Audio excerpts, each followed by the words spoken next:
Welcome to prep skill. HST notification വരാൻ പോകുന്നു എന്നുള്ള വാർത്ത നമ്മളെല്ലാവരും കേട്ടു. അതിന് പിന്നാലെ നമ്മുടെ മനസ്സിൽ പല ചോദ്യങ്ങളും വന്നു. അപ്പോൾ അതിൽ ഏറ്റവും പ്രധാനപ്പെട്ട ഒരു ചോദ്യവുമായി ബന്ധപ്പെട്ടാണ് നമ്മൾ വന്നിട്ടുള്ളത്. HST നാച്ചുറൽ സയൻസ് ഏത് ജില്ലയിൽ അപേക്ഷിക്കണം? ഫിസിക്കൽ സയൻസിന്റെ കാര്യം ഓൾറെഡി നമ്മളൊരു വീഡിയോ ചെയ്തു. എങ്ങനെയാണ് ഇതുവരെ നടന്ന നിയമനങ്ങളുടെ കാര്യം അതെല്ലാം നമ്മൾ വിശദമായി പറഞ്ഞതാണ്. അതുപോലെ HST നാച്ചുറൽ സയൻസിന്റെ കാര്യം നമുക്കൊന്ന് എടുക്കാം. HST നാച്ചുറൽ സയൻസ് ഏത് ജില്ലയിൽ അപേക്ഷിക്കണം എന്നാണ് നമ്മുടെ മുന്നിലുള്ള ചോദ്യം. അപ്പോൾ അങ്ങനെ ഒരു ചോദ്യം വരുമ്പോൾ നമ്മൾ ആദ്യം തന്നെ മനസ്സിലാക്കുന്ന ഒരു കാര്യമുണ്ട്. നമ്മൾ മറ്റൊരു ജില്ലയിലാണ് അപേക്ഷിക്കുന്നത് അല്ലെങ്കിൽ നമ്മൾ മറ്റൊരു ജില്ലയിലാണ് അപേക്ഷിക്കാൻ ഉദ്ദേശിക്കുന്നത് എങ്കിൽ സ്വാഭാവികമായി ഗുണവും ദോഷവും അതിനുണ്ട്. മറ്റ് ജില്ലകളിലേക്ക് അപേക്ഷിക്കുമ്പോൾ ആദ്യം തന്നെ നമ്മൾ മനസ്സിലാക്കുക, അതിൻ്റെ ഒരു ഗുണമായിട്ട് നമ്മൾ കണക്കിലെടുക്കുന്നത് മനസ്സിലാക്കുന്നത് നമുക്ക് എന്താ അറിയാം, നമ്മൾ പറഞ്ഞു നമ്മുടെ ആത്യന്തികമായ ഏറ്റവും പ്രധാനപ്പെട്ട ഒരു ലക്ഷ്യം എന്ന് പറയുന്നത് ഒരു ഗവൺമെന്റ് ജോലി നേടുക എന്നുള്ളതാണ്. അപ്പോൾ അങ്ങനെ ഒരു രീതിയിൽ, അങ്ങനെ ഒരു ആസ്പെക്റ്റിൽ, അങ്ങനെ ഒരു കാര്യത്തിൽ നമ്മൾ നോക്കുമ്പോൾ മറ്റൊരു ജില്ലയിൽ അപേക്ഷിക്കുന്നു എന്നതിനെ നമ്മൾ എന്ത് ചെയ്യണം? അങ്ങനെ ഒരു മറ്റൊരു ജില്ല എന്ന് ചിന്തിക്കേണ്ടതില്ല. നിങ്ങൾ മറ്റൊരു ജില്ലയിൽ നിങ്ങൾ വില്ലിംഗ് ആണ്, നിങ്ങൾക്കൊരു ഗവൺമെന്റ് ജോലിയാണ് വേണ്ടത്, നിങ്ങൾ അതിന് മറ്റൊരു ജില്ലയിൽ പോകാൻ തയ്യാറാണ് എങ്കിൽ നിങ്ങൾക്ക് മറ്റൊരു ജില്ല എന്നുള്ളത് ധൈര്യമായിട്ട് എന്ത് ചെയ്യാം? പ്രിഫർ ചെയ്യാം. അപ്പോൾ മറ്റൊരു ജില്ല എന്നുള്ളത് ഞാൻ പറഞ്ഞു ഒരു ഗവൺമെന്റ് ജോലിയാണ് നമ്മുടെ ആത്യന്തിക ലക്ഷ്യം. അപ്പോൾ അതിന് മറ്റൊരു ജില്ലയായാലും കുഴപ്പമില്ല എങ്കിൽ നമുക്കൊരു മറ്റൊരു ജില്ല പ്രിഫർ ചെയ്യുന്നുണ്ട്, യാതൊരു പ്രശ്നവുമില്ല. എന്നാൽ ഒരു ഗുണം ഉണ്ട് എന്ന് നമ്മൾ പറഞ്ഞു, അതോടൊപ്പം ചില ദോഷങ്ങളും, അല്ലെങ്കിൽ ദോഷം എന്ന് പറയാൻ പറ്റില്ല, ചില പ്രശ്നങ്ങൾ അതുകൊണ്ടുണ്ട് എന്ന് നമുക്ക് മനസ്സിലാക്കാം. ഒന്നാമത്തെ കാര്യം, നമ്മൾ മറ്റൊരു ജില്ലയിലാണ് ജോലി ചെയ്യുന്നത് എങ്കിൽ, ഇപ്പോൾ ആലോചിക്കുക, ഞാൻ മലപ്പുറം ജില്ലയിലെ ഒരു വ്യക്തിയാണ്, ഞാൻ എന്ത് ചെയ്യുന്നു, ആലപ്പുഴ ജില്ലയാണ് ഞാൻ അപേക്ഷിക്കാൻ ഉദ്ദേശിക്കുന്നത് എന്ന് മനസ്സിലാക്കുന്നു. അപ്പോൾ ഞാൻ മലപ്പുറം ജില്ലക്കാരനാണ്, ഞാൻ ആലപ്പുഴയിൽ അപേക്ഷിക്കുന്നു, ഞാൻ ആലപ്പുഴ പോയി പരീക്ഷ എഴുതുന്നു, ഞാൻ റാങ്ക് ലിസ്റ്റിൽ വരുന്നു, ജോലി നേടുന്നു ആലപ്പുഴ ജില്ലയിൽ. സ്വാഭാവികമായിട്ടും ഞാൻ എന്ത് ചെയ്യേണ്ടി വരും? ഞാൻ ആലപ്പുഴയിലല്ലേ പിന്നെ താമസിക്കേണ്ടി വരുന്നേ. അപ്പോൾ ഫാമിലിയെ വിട്ട്, അതായത് ഞാനിപ്പോൾ താമസിക്കുന്ന ആ ഒരു സൗകര്യങ്ങളിൽ നിന്ന് മാറി ഞാൻ ആ ഒരു ജില്ലയിൽ പോയിട്ട് എന്ത് ചെയ്യേണ്ടി വരും? താമസിക്കേണ്ടി വരും. സ്വാഭാവികമായിട്ട് അങ്ങനെ വിട്ട് താമസിക്കുമ്പോഴുള്ള പല ബുദ്ധിമുട്ടുകൾ അല്ലെങ്കിൽ പല കാര്യങ്ങളുണ്ടായിരിക്കും. അപ്പോൾ നമ്മൾ ഫാമിലിയെ വിട്ട് അല്ലെങ്കിൽ നമ്മൾ ഒന്ന് മറ്റൊരു സ്ഥലത്തേക്ക് നമ്മൾ പറിച്ചു നടുന്ന അങ്ങനെ കുറച്ചൊരു ബുദ്ധിമുട്ട് സ്വാഭാവികമായിട്ട് നമ്മൾ ഫേസ് ചെയ്യേണ്ടി വരും. അപ്പോൾ അതൊരു ദോഷമായിട്ടോ അല്ലെങ്കിൽ അതൊരു ചെറിയൊരു പ്രശ്നം ഉണ്ട് എന്നാണ് പറയുന്നത്. അതുപോലെ തന്നെ നമ്മൾ ഇപ്പോൾ ആലപ്പുഴ ജില്ലയിലാണുള്ളത്. അപ്പോൾ നമ്മൾ ആലപ്പുഴ ജില്ലയിൽ നിന്ന് തിരിച്ച് എനിക്ക് എൻ്റെ ജില്ലയിലേക്ക് വരണമെങ്കിൽ 5 വർഷം ഞാൻ അവിടെ സേവനം അനുഷ്ഠിച്ച് 5 വർഷത്തെ സേവനത്തിന് ശേഷമാണ് നമുക്ക് എന്ത് ലഭിക്കുന്നത്? ഇങ്ങോട്ടേക്ക് ട്രാൻസ്ഫറിനുള്ള ആ ഒരു സാധ്യത വരുന്നത് എന്ന് മനസ്സിലാക്കുക. അപ്പോൾ 5 കൊല്ലത്തോളം നമ്മൾ അവിടെ നിൽക്കേണ്ടി വരും എന്നുള്ള കാര്യം ഏറെക്കുറെ ഉറപ്പാണ്. അപ്പോൾ നമ്മൾ പറഞ്ഞു നമ്മൾ മറ്റൊരു ജില്ലയിൽ പോയി താമസിക്കേണ്ടി വരും. അതുപോലെ തന്നെ നമ്മൾ എന്ത് ചെയ്യേണ്ടി വരും? ഒരു 5 വർഷത്തോളം അവിടെ സ്ഥിരതാമസമാക്കേണ്ടി വരും. അതിനുശേഷം മാത്രമേ നമ്മുടെ ജില്ലയിലേക്ക് മാറ്റം കിട്ടൂ. ഇങ്ങനെയുള്ള ചില ബുദ്ധിമുട്ടുകളുണ്ട്. ദോഷമെന്ന് പറയേണ്ട ചില ബുദ്ധിമുട്ടുകളുണ്ട്. എന്നാൽ ഒരു ഗവൺമെന്റ് ജോലി എന്നൊരു രീതിയിൽ അത് നേടണം എന്നുള്ള രീതിയിൽ അതിനുള്ള സാധ്യത അവിടെയാണ് കൂടുതൽ എങ്കിൽ അത് ഒരു ഗുണമായിട്ട് തന്നെ നമുക്ക് കണക്കിലെടുക്കാം. അപ്പോൾ ഇങ്ങനെ ചില പ്രശ്നങ്ങളുമുണ്ട്, ഇങ്ങനെ ചില ഗുണങ്ങളുമുണ്ട് എന്നാണ് പറഞ്ഞത്. അപ്പോൾ മറ്റ് ജില്ലയിലേക്ക് അപേക്ഷിക്കുമ്പോൾ ഈ കാര്യം ആദ്യം ഓർമ്മയിൽ വെക്കണം. നമ്മൾ മറ്റൊരു ജില്ലയിൽ പോയി ജോലി ചെയ്യേണ്ടി വരും എന്നുള്ളത് നമ്മുടെ മൈൻഡിലുണ്ട്. ഇനി എങ്ങനെ ഞാൻ മറ്റൊരു ജില്ല തിരഞ്ഞെടുക്കുന്നു എന്നുള്ള കാര്യം കൂടി ഒന്ന് ഓർമ്മയിലേക്ക് വെക്കുക. അപ്പോൾ നമ്മൾ മറ്റൊരു ജില്ലയിലേക്ക് നോക്കുമ്പോൾ ആദ്യം അവിടെ നമ്മുടെ മൈൻഡിലേക്ക് വരേണ്ട കാര്യം, ആ ജില്ലയിൽ എത്ര നിയമനങ്ങൾ നടന്നിട്ടുണ്ട് എന്നുള്ളത് വളരെ പ്രസക്തമായ ഒരു ചോദ്യമാണ്. ആ ജില്ലയിൽ എത്ര നിയമനങ്ങൾ എന്ത് ചെയ്തിട്ടുണ്ട്, നടന്നിട്ടുണ്ട് എന്നുള്ളത് വളരെ പ്രധാനപ്പെട്ട ഒരു കാര്യമായിട്ട് നമ്മുടെ ഓർമ്മയിലേക്ക് വരണം. കാരണം എന്താ? ആ ജില്ലയിൽ നമ്മുടെ നിയമനങ്ങളുടെ നില കുറവാണ് എങ്കിൽ, നമ്മുടെ ചിലപ്പോൾ സ്വന്തം ജില്ലയിൽ അതിനേക്കാൾ കൂടുതൽ നിയമനങ്ങൾ നടക്കുന്നുണ്ടെങ്കിൽ നമ്മൾ വെറുതെ അവിടെ പോയി എഴുതേണ്ട കാര്യമില്ലല്ലോ. അപ്പോൾ അവിടെ നിയമനങ്ങൾ എത്ര എന്നുള്ളത് നന്നായിട്ട് ശ്രദ്ധിക്കണം. അതുപോലെ തന്നെ സംവരണ സാധ്യത എന്ന് വെച്ചാൽ നിങ്ങൾ സംവരണം അല്ലെങ്കിൽ റിസർവേഷൻ ഉള്ള ഏതെങ്കിലും വിഭാഗത്തിൽപ്പെട്ട ഉദ്യോഗാർത്ഥികളാണെങ്കിൽ നിങ്ങളുടെ ആ ഒരു കാറ്റഗറിക്ക് ആ പ്രത്യേക ജില്ലയിൽ, നമ്മൾ ഉദ്ദേശിക്കുന്ന ജില്ലയിൽ അവിടെ എത്രത്തോളം അപേക്ഷകർ ഈ ഒരു സംവരണ വിഭാഗത്തിൽ നിന്ന് വരുന്നുണ്ട്, അല്ലെങ്കിൽ ഈ സംവരണത്തിൽ എത്രത്തോളം നിയമനങ്ങൾ അവിടെ നടക്കുന്നുണ്ട് എന്നുള്ളത് നമ്മളൊന്ന് ശ്രദ്ധിക്കണം. അപ്പോൾ ഞാൻ ഉദ്ദേശിക്കുന്നത് ഈ ജില്ലയിലെ ഇന്ന സംവരണമാണ്, പക്ഷെ ആ സംവരണത്തിന് ആ ജില്ലയിൽ നിയമനം നടക്കുന്നില്ല എങ്കിൽ നമ്മൾ അവിടെ പോയിട്ട് എഴുതിയിട്ട് കാര്യമുണ്ടോ? ഇല്ല. അപ്പോൾ നിങ്ങൾ ഏതെങ്കിലും വിഭാഗത്തിൽപ്പെട്ടവരാണെങ്കിൽ ആ വിഭാഗത്തിന് ആ ജില്ലയിൽ സാധ്യതയുണ്ടോ എന്നുള്ളത് നന്നായി ചിന്തിച്ചിട്ട് വേണം നിങ്ങൾ ഏതെങ്കിലും ജില്ല പ്രിഫർ ചെയ്യാൻ. അതുപോലെ സ്വാഭാവികമായിട്ട് അപേക്ഷകരുടെ എണ്ണം കൂടി ഒന്ന് കണക്കിലെടുക്കണം. അപേക്ഷകരുടെ എണ്ണം സ്വാഭാവികമായിട്ട് അപേക്ഷകരുടെ എണ്ണം കൂടുതലുള്ള ജില്ലകളിൽ നമുക്കറിയാം, നിയമനം കൂടുതലുള്ള ജില്ലയിൽ അപേക്ഷകരുടെ എണ്ണവും കൂടുതലാണ്. മലപ്പുറം ജില്ല ഒരു ഉദാഹരണമാണ്. മലപ്പുറം ജില്ലയിൽ നമുക്കറിയാം എപ്പോഴും നിയമനങ്ങളുടെ നില കൂടുതലായിരിക്കും. സ്വാഭാവികമായിട്ട് അപേക്ഷകരുടെ എണ്ണവും അവിടെ എന്ത് ചെയ്യാറുണ്ട്? കൂടാറുണ്ട്. അപ്പോൾ അപേക്ഷകരുടെ എണ്ണം കണക്കാക്കണം. അതുപോലെ കട്ട് ഓഫ്, ഇതിനു മുമ്പ് അവിടെ ഏകദേശം എത്ര കട്ട് ഓഫുകൾ വന്നു എന്ന് നോക്കുന്നത് നന്നായിരിക്കും. സ്വാഭാവികമായിട്ട് അപേക്ഷകരുടെ എണ്ണം കൂടുമ്പോൾ, മത്സരം കൂടുമ്പോൾ കട്ട് ഓഫും കൂടാൻ തന്നെയാണ് സാധ്യതയുള്ളത്. അപ്പോൾ ഇങ്ങനെയുള്ള കുറച്ച് കാര്യങ്ങൾ കൂടി മൈൻഡിലേക്ക് വെച്ചിട്ട് വേണം നിങ്ങൾ ഏതെങ്കിലും ഒരു ജില്ല പ്രിഫർ ചെയ്യാൻ വേണ്ടിയിട്ട്. അപ്പോൾ മറ്റൊരു ജില്ലയിലേക്ക് അപേക്ഷിക്കുന്നത് മോശമാണെന്നോ, മറ്റൊരു ജില്ലയിലേക്ക് അപേക്ഷിക്കുന്നത് കൊണ്ട് എന്തെങ്കിലും പ്രശ്നമുണ്ടെന്നല്ലോ നമ്മൾ പറയുന്നത്. അങ്ങനെ അപേക്ഷിക്കുമ്പോൾ നിങ്ങൾ ഈ കാര്യങ്ങളൊക്കെ മൈൻഡിൽ വെച്ചിട്ട് വേണം നിങ്ങൾ അപേക്ഷിക്കാൻ. അങ്ങനെയുള്ള കാര്യങ്ങളൊക്കെ നന്നായി ചിന്തിച്ചിട്ട് ഒരു തീരുമാനം എടുക്കണം എന്നാണ് നമ്മൾ പറയുന്നത്. അപ്പോൾ ചില ഗുണങ്ങളുമുണ്ട്, ചില കുറച്ച് പ്രശ്നങ്ങളുമുണ്ട് എന്നുള്ള കാര്യം നമ്മുടെ മൈൻഡിലേക്ക് വന്നിട്ടുണ്ട്. അപ്പോൾ മറ്റൊരു ജില്ലയിലേക്ക് അപേക്ഷിക്കുമ്പോൾ നമ്മൾ ശ്രദ്ധിക്കേണ്ട കാര്യങ്ങളാണ് ആദ്യം നമ്മളൊന്ന് പറഞ്ഞത്. ഇനി നമ്മൾ പറഞ്ഞു നമ്മുടെ നാച്ചുറൽ സയൻസ് അല്ലേ? അപ്പോൾ നമ്മൾ പറയുന്നത് നാച്ചുറൽ സയൻസിനെ കുറിച്ചിട്ടാണല്ലോ. ഈ നാച്ചുറൽ സയൻസിൽ കഴിഞ്ഞ തവണത്തെ എക്സാമുമായി ബന്ധപ്പെട്ടിട്ട് കഴിഞ്ഞ തവണത്തെ ആ എക്സാമിൽ ഇതുവരെയുള്ള നമ്മുടെ കുറച്ച് നിയമന നിലയെയും അതുപോലെ തന്നെ അതിൻ്റെ കുറച്ച് കാര്യങ്ങളുമാണ് നമ്മൾ ആദ്യം ചർച്ച ചെയ്യുന്നത്. അപ്പോൾ നിങ്ങൾ നോക്കൂ, കഴിഞ്ഞ പ്രാവശ്യത്തെ അപ്ലിക്കൻസിൻ്റെ എണ്ണം, എക്സാമിന് അപ്ലിക്കൻസിൻ്റെ എണ്ണമാണ് നമ്മൾ നോക്കുന്നത്. തിരുവനന്തപുരം ജില്ലയിൽ 1061 പേരാണ് അപേക്ഷകരായിട്ടുണ്ടായിരുന്നത്. ആ 1061 പേര് അപേക്ഷിച്ചതിൽ അന്ന് മെയിൽ ലിസ്റ്റിൽ ഉൾപ്പെട്ടത് 29 പേർ മാത്രമാണ് മെയിൽ ലിസ്റ്റിൽ ഉൾപ്പെട്ടിട്ടുള്ളത്. കട്ട് ഓഫ് വന്നത് 48.6ഉം ഇതുവരെ നടന്ന അഡ്വൈസ് 16ഉം. അഡ്വൈസിന്റെ കാര്യം അവിടെ ഇരുന്നോട്ടെ, അതിനെക്കുറിച്ച് നമുക്ക് ഡീറ്റെയിൽ ആയിട്ട് പറയാം. അപ്പോൾ അപേക്ഷകരുടെ എണ്ണവും കട്ട് ഓഫും മെയിൽ ലിസ്റ്റിൽ ഉൾപ്പെട്ടവരും മാത്രം നമുക്ക് ഇവിടെ ഒന്ന് ചർച്ച ചെയ്ത് പോവാം. കൊല്ലത്ത് 954 പേരാണ് അപേക്ഷിച്ചിട്ടുണ്ടായിരുന്നത്.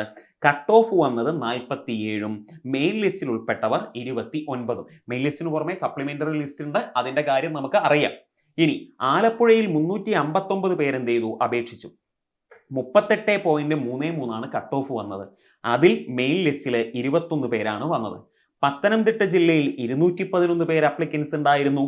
35.33 മെയിൻ ലിസ്റ്റിൽ 16 പേരാണ് ഉൾപ്പെട്ടിട്ടുള്ളത്. അപ്പോൾ ഓരോ ജില്ലകളിലും വരുമ്പോൾ ഈ അപേക്ഷകരുടെ എണ്ണവും അതുപോലെ മെയിൻ ലിസ്റ്റിൽ ഉൾപ്പെട്ടവരുടെ എണ്ണവും നിങ്ങൾ നോക്കിക്കൊള്ളണം. ഇനി കോട്ടയത്ത് 323 പേർ അപ്ലിക്കൻസ് ഉണ്ടായിരുന്നു. 42 കട്ട് ഓഫ് വരുന്നു. 10 പേരാണ് മെയിൻ ലിസ്റ്റിൽ ഉൾപ്പെട്ടത്. ഈ ടോട്ടൽ അഡ്വൈസിന്റെ കാര്യം നമുക്ക് എവിടെ ചർച്ച ചെയ്യാം? ടോട്ടൽ അഡ്വൈസിന്റെ കാര്യം നിയമന നിലയിൽ ചർച്ച ചെയ്യാം. ഇവിടെ എഴുതിയിട്ടുണ്ട്, നിങ്ങൾക്കൊന്ന് മനസ്സിലാക്കാൻ വേണ്ടി അങ്ങ് വെച്ചിട്ടുണ്ട് എന്നേ ഉള്ളൂ. ഇനി എറണാകുളത്തെ കാര്യം എടുത്താൽ 690 പേര് അപ്ലിക്കൻസ് ഉണ്ടായിരുന്നു. കുറച്ച് കൂടുതൽ അപ്ലിക്കൻസ് അപ്പോൾ എവിടെയുണ്ട്? തിരുവനന്തപുരം പോലെ തന്നെ അവിടെ ഈ അപ്ലിക്കൻസിന്റെ എണ്ണം കൂടുതലുണ്ട്. 44.67 കട്ട് ഓഫ് വന്നത്. 20 പേരാണ് മെയിൻ ലിസ്റ്റിൽ ഉണ്ടായിരുന്നത്. ഇടുക്കിയിൽ 187 അപ്ലിക്കൻസിന്റെ എണ്ണം. 36 കട്ട് ഓഫ്. 15 പേരാണ് മെയിൻ ലിസ്റ്റിലുള്ളത്. തൃശ്ശൂരിൽ 755, 42 കട്ട് ഓഫ്. 31 പേർ മെയിൻ ലിസ്റ്റിൽ വന്നു. പാലക്കാട് എണ്ണം കൂടുതലുണ്ടേ. 1088 പേര് അപ്ലിക്കൻസ് ഉണ്ടായിരുന്നു. 45.33 കട്ട് ഓഫ്. 61 അവിടെ വന്ന മെയിൻ ലിസ്റ്റിൽ ഉൾപ്പെട്ട ആൾക്കാരുടെ എണ്ണം. മലപ്പുറം, ഞാൻ നേരത്തെ നിങ്ങളോട് പറഞ്ഞു നിയമനങ്ങൾ കൂടുതൽ സാധാരണ നടക്കുന്ന ജില്ലയാണ്, അപ്ലിക്കൻസ് കൂടുതൽ സാധാരണ വരാറുണ്ട് എന്നൊക്കെ നമുക്കറിയാം. മലപ്പുറത്ത് 2240. നോക്കൂ നിങ്ങൾ, ഏറ്റവും കൂടുതൽ അപ്ലിക്കൻസ് വന്ന ജില്ലയാണ്. 46.67 കട്ട് ഓഫ് വന്നത്. 152 പേര് മെയിൻ ലിസ്റ്റിലുണ്ട്. ഈ കൂട്ടത്തിൽ തന്നെ ഏറ്റവും കൂടുതൽ മെയിൻ ലിസ്റ്റ് വന്ന ജില്ല കൂടിയാണ് ഇത് മലപ്പുറം എന്ന് പറയുന്നത്. കോഴിക്കോട് 744, 45.33 കട്ട് ഓഫ് വരുന്നത്. 48 പേർ മെയിൻ ലിസ്റ്റിൽ ഉണ്ടായിരുന്നു. വയനാട് 272 പേരാണ് അപ്ലിക്കൻസ്. അതിൽ 36 കട്ട് ഓഫ് വരുന്നത്. 40 പേർ മെയിൻ ലിസ്റ്റിൽ. കണ്ണൂര് 681, 48.67, 42 പേർ മെയിൻ ലിസ്റ്റിൽ ഉൾപ്പെട്ടിരിക്കുന്നു. Kasaragod 512, 42.33 cut off. 51 പേർ മെയിൻ ലിസ്റ്റിൽ. അങ്ങനെ നോക്കുമ്പോൾ ആകെ മൊത്തം 10,078 പേരാണ് അപ്ലിക്കൻസ് ഓൾ ഓവർ കേരള ഉണ്ടായിരുന്നത്. അതിൽ 565 പേരാണ് മെയിൻ ലിസ്റ്റിൽ ഉൾക്കൊണ്ടിട്ടുള്ളത്. ആ 565-ൽ 198 നിയമനങ്ങൾ നടന്നു കഴിഞ്ഞു, അഡ്വൈസുകൾ പോയി കഴിഞ്ഞു. അപ്പോൾ അഡ്വൈസ് പോകുന്ന കാര്യം നമുക്ക് പറയാം, ഏകദേശം 1 കൊല്ലമല്ലേ ആയിട്ടുള്ളൂ, 1-1.5 കൊല്ലമല്ലേ ആയുള്ളൂ റാങ്ക് ലിസ്റ്റ് വന്നിട്ട്. അപ്പോൾ അതിൻ്റെ കാര്യം അവിടെ നോക്കാം. അപ്പോൾ ഇങ്ങനെയാണ് നാച്ചുറൽ സയൻസിന്റെ ആദ്യഘട്ടത്തിൽ നമ്മൾ മനസ്സിലാക്കുന്നത്. അപ്പോൾ അപ്ലിക്കൻസിന്റെ എണ്ണവും കഴിഞ്ഞ തവണ വന്ന കട്ട് ഓഫും മെയിൻ ലിസ്റ്റിൽ ഉൾപ്പെട്ടവരെയും നിങ്ങളൊന്ന് മനസ്സിലാക്കും. അപ്പോൾ നമ്മൾ പറഞ്ഞു, നമ്മളിങ്ങനെ ഈ പറഞ്ഞ എന്ത് ചർച്ച ചെയ്തു, ഇപ്പോൾ എത്ര പേര് മെയിൻ ലിസ്റ്റിൽ ഉൾപ്പെട്ടു, എത്ര പേര് അപേക്ഷകരുണ്ടായി എന്നൊക്കെ മനസ്സിലാക്കുന്നു. അപ്പോൾ നമ്മൾ പറയുന്നത് ഏറ്റവും പ്രധാനപ്പെട്ട ഒരു കാര്യം എന്ന് പറയുമ്പോൾ നിങ്ങൾ മനസ്സിലാക്കേണ്ടത് എന്താണെന്ന് വെച്ചാൽ, നമുക്ക് ഇനി കൃത്യമായി പഠിച്ചാൽ അപ്ലിക്കൻസിന്റെ എണ്ണം എന്തോ ആയിക്കോട്ടെ, അത് എത്ര കൂടുതലോ കുറവോ ആയിക്കോട്ടെ, നമുക്ക് ഇനി നന്നായി വ്യക്തമായി കൃത്യമായി പഠിച്ചു കഴിഞ്ഞാൽ നമുക്ക് ഈ റാങ്ക് ലിസ്റ്റിൽ ഉൾപ്പെടാം എന്നതിന് തർക്കമൊന്നുമില്ല. അപ്പോൾ നമ്മൾ നമ്മുടെ പ്രെപ്സ്കെയിൽ ആപ്പ് ഇതിനു വേണ്ടിയിട്ടുള്ള എക്സ്ക്ലൂസീവ് ആയിട്ടുള്ള ബാച്ചുകൾ തുടങ്ങുന്നുണ്ട്. അപ്പോൾ നമ്മൾ പറയുന്നത് എന്താന്ന് വെച്ചാൽ, കഴിഞ്ഞ HSA പരീക്ഷയിൽ 6 ഒന്നാം റാങ്കുകൾ ഉൾപ്പെടെ 200-ലധികം റാങ്ക് ഹോൾഡേഴ്സിനെ സൃഷ്ടിച്ച ഉദ്യോഗാർത്ഥികളെ റാങ്ക് ലിസ്റ്റിൽ ഉൾക്കൊള്ളിച്ച ഒരു ആപ്പാണ് നമ്മുടെ പ്രെപ്സ്കെയിൽ എന്ന് പറയുന്നത്. കഴിഞ്ഞ തവണ 6 ഒന്നാം റാങ്കുകൾ ഉൾപ്പെടെയാണെന്ന് നിങ്ങൾ ആലോചിക്കണം കഴിഞ്ഞ HSTയിൽ. അതുപോലെ LP-UPയിൽ നമുക്കറിയാം വൻ റിസൾട്ട് ആയിരുന്നു. നമുക്ക് 730-ലധികം റാങ്ക് ഹോൾഡേഴ്സ് നമുക്കുണ്ട്. അതിൽ കുറച്ച് പേരെയാണ് നിങ്ങൾ എന്ത് ചെയ്യുന്നത്, ഇപ്പൊ കാണുന്നത് അതിൽ കുറച്ച് പേരെയാണ്.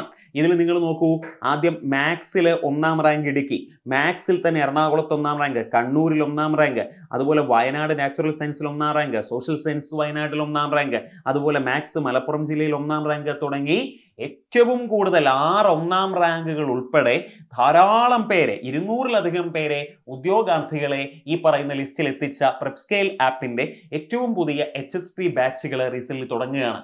അപ്പോൾ നിങ്ങൾക്ക് ആ ബാച്ചിൽ ചേരാൻ താല്പര്യമുണ്ടെങ്കിൽ താഴെ കാണുന്ന നമ്പറിൽ ഒന്ന് വിളിച്ചാൽ മതി, താഴെ കാണുന്ന കമ്മ്യൂണിറ്റിയിൽ ഒന്ന് ജോയിൻ ചെയ്താൽ മതി.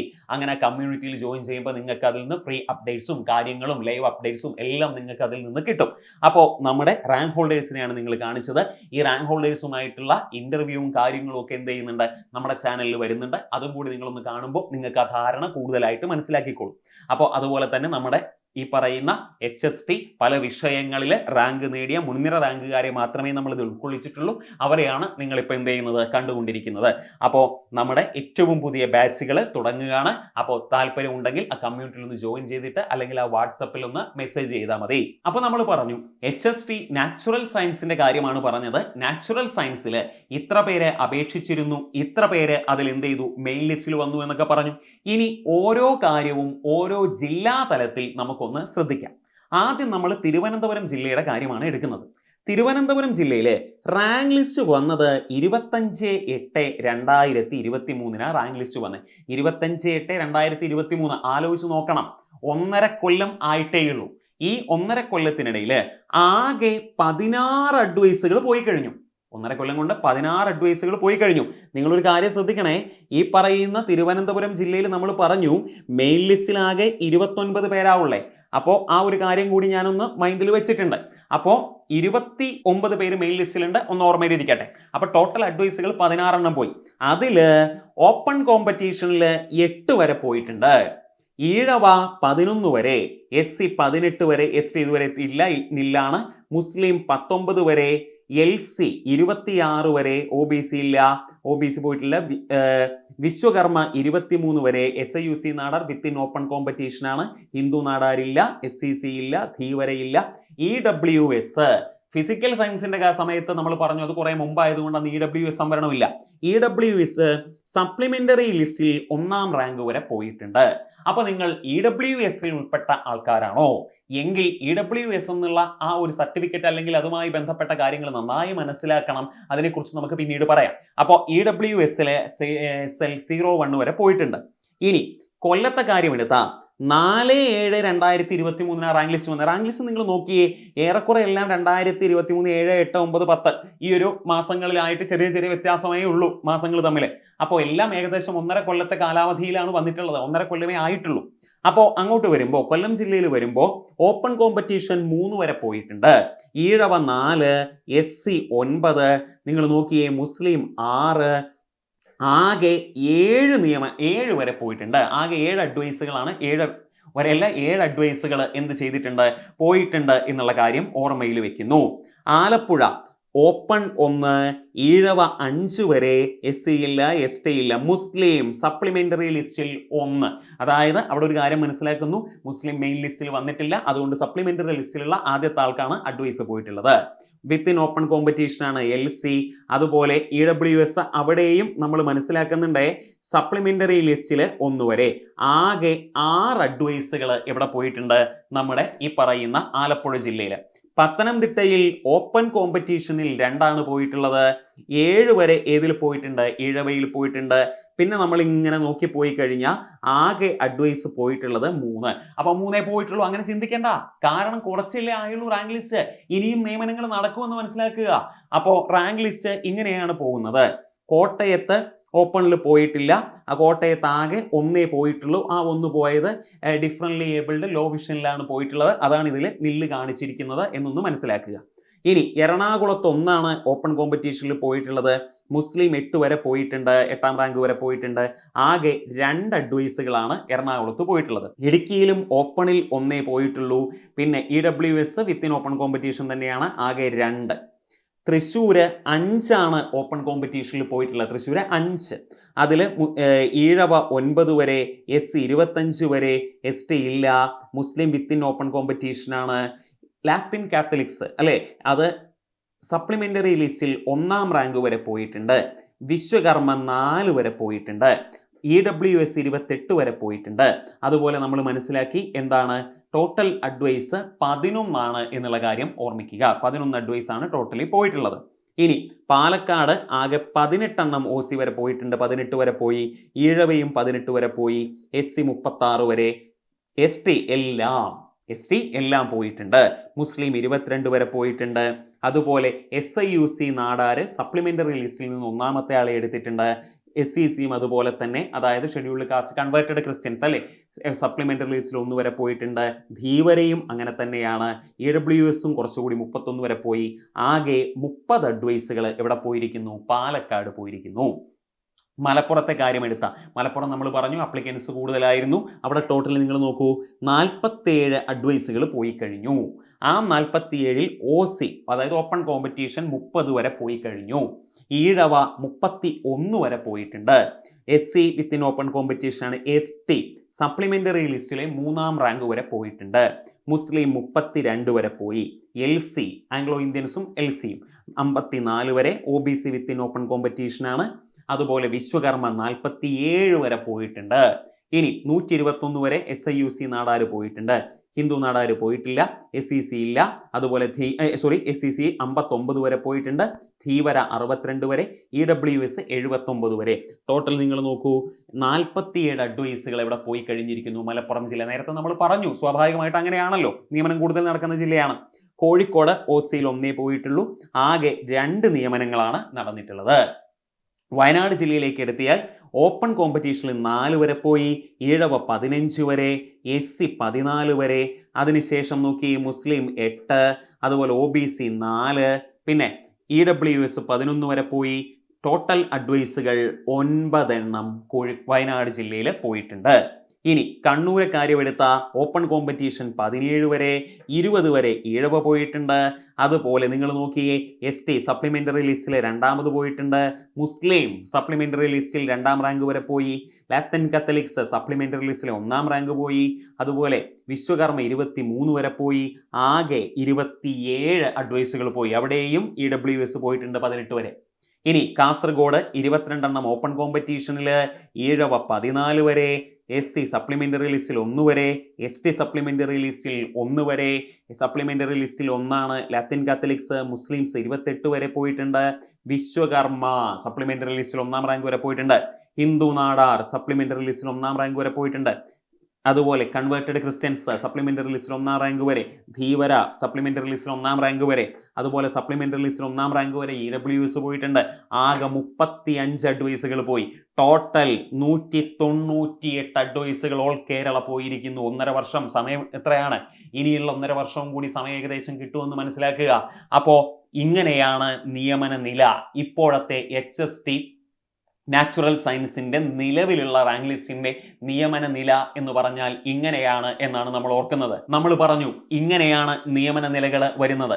ഇങ്ങനെയാണ് അപ്ലിക്കൻസിന്റെ എണ്ണം കഴിഞ്ഞ പ്രാവശ്യം ഉണ്ടായത്. കഴിഞ്ഞ പ്രാവശ്യത്തെ കട്ട് ഓഫ് ഇങ്ങനെയാണ്. അപ്പോൾ ഇതിനെല്ലാം വേണ്ടി പ്രിപ്പയർ ചെയ്യാൻ വേണ്ടി നിങ്ങൾക്ക് വേണ്ടിയിട്ട് നമ്മൾ എന്ത് ചെയ്തിട്ടുണ്ട്? HSTയുടെ പുതിയ ബാച്ചുകൾ വരുന്നുണ്ട്. അപ്പോൾ ഈ പുതിയ ബാച്ചുകൾ എന്ന് പറഞ്ഞാൽ അതിന്റെ പ്രത്യേകത കൂടി ജസ്റ്റ് ഒന്ന് പറയാം. പുതിയ ബാച്ചുകൾ നമുക്കറിയാം റെക്കോർഡഡും ലൈവ് വീഡിയോ ക്ലാസ്സുമായിരിക്കും ഉണ്ടായിരിക്കുക. റെക്കോർഡഡ് ക്ലാസ്സുകളും ഉണ്ടായിരിക്കും, അതോടൊപ്പം ലൈവ് ക്ലാസ്സുകളും ഉണ്ടായിരിക്കും. ഈ ലൈവ് ക്ലാസ്സുകൾ വരുമ്പോൾ നിങ്ങൾക്ക് നിങ്ങളുടെ ഡൗട്ട് ക്ലിയറിങ് അല്ലെങ്കിൽ അതുപോലെയുള്ള കാര്യങ്ങളൊക്കെ ഇതിനോടൊപ്പം തന്നെ ചെയ്യാം. നിങ്ങൾക്ക് സംശയം ഉണ്ടെങ്കിൽ, ഏതെങ്കിലും ഭാഗം സംശയം ഉണ്ടെങ്കിൽ അത് ലൈവായിട്ട് തന്നെ ക്ലിയർ ചെയ്യാൻ സാധിക്കും. അപ്പോൾ റെക്കോർഡഡും ലൈവ് വീഡിയോ ക്ലാസ്സുമായിട്ടായിരിക്കും നമ്മുടെ ക്ലാസ്സുകൾ ഉള്ളത്.